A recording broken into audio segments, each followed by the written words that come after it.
वर्षभरापासून सांगलीकरणा रोडचं काम चालू आहे। नावाप्रमाणेच आडमुठा असणारा ठेकेदार राजेंद्र आडमुठे यांनी रोड कामाचा ठेका घेतला असून गेल्या वर्षभरापासून संत गतीने नियम धाब्यावर बसवून अधिकाऱ्यांबरोबर संगनमत करून रस्त्याची वाट लावण्याचं काम ठेकेदाराने केले आहे।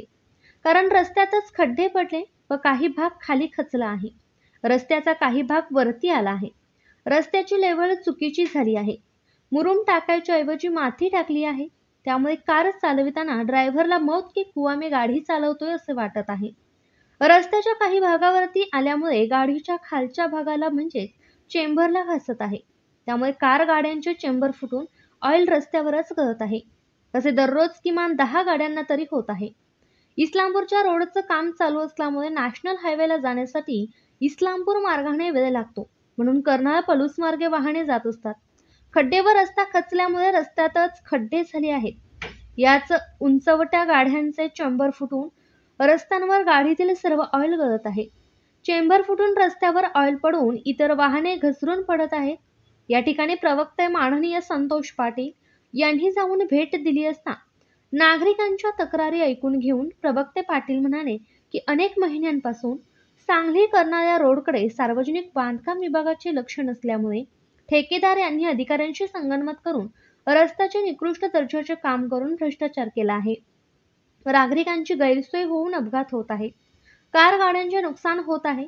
त्या ठिकाणी काही नागरिक मृत्युमुखी पडले आहेत। रोज किमान 10 कार गाड्यांचे चेंबर फुटून गाड्यांचे नुकसान होत आहे। एका गाडीला कमीत कमी 10,000 रुपये खर्च येत आहे। असं अनेक गाड्यांचे नुकसान दररोज होत आहे। या सर्व गाड्यांच्या अपघाताला ठेकेदार व सार्वजनिक बांधकामाचे त्या रस्त्याचे असणारे अधिकारी यांना जबाबदार धरून कोर्टामार्फत नोटीस पाठवणार आणि त्या PWD अधिकारी व ठेकेदाराला जबाबदार धरून त्यांना त्यांच्या ऑफिसमध्ये जाऊन गाड्यांचे चेंबर फुटून रस्त्यावर पडलेले ऑइल गोळा करून त्यांच्या तोंडाला फासण्यात येणार आहे, अशी माहिती प्रवक्ते संतोष पाटील यांनी दिली। यावेळी मान्यवर उपस्थित होते। 10,000 रुपयाचा खर्च येतो, तर अशा या कॉन्ट्रॅक्टरवर हा खर्च लादायला पाहिजे। त्या महामूर्खानं ज्या पद्धतीने करायला पाहिजे त्या पद्धतीने केली नाही। अनेक दिवसापासून हा रस्त्याचं काम चालू आहे, परंतु या अधिकाऱ्यांना किंवा अभियंत्यांना एवढी अक्कल नाही की फक्त टक्केवारी खाण्यासाठी या ठिकाणी या कॉन्ट्रॅक्टरनं इथं आणलं का असं आम्हाला सवाल आहे।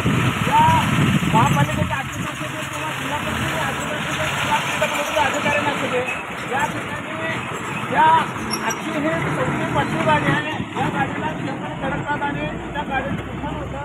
आणखी कारणासाठी लोक चाललेले असतात, परंतु असं नाही गाडी बंद मध्ये किंवा एखादी ॲम्ब्युलन्स असेल, छोटी मारुती व्हॅन असेल, त्या मारुती व्हॅनमध्ये ॲम्ब्युलन्स असतात, त्या ॲम्ब्युलन्ससुद्धा इथे थटल्या होत्या। त्या पद्धतीने ट्रॅक्टर असेल किंवा अनेक वाहन असेल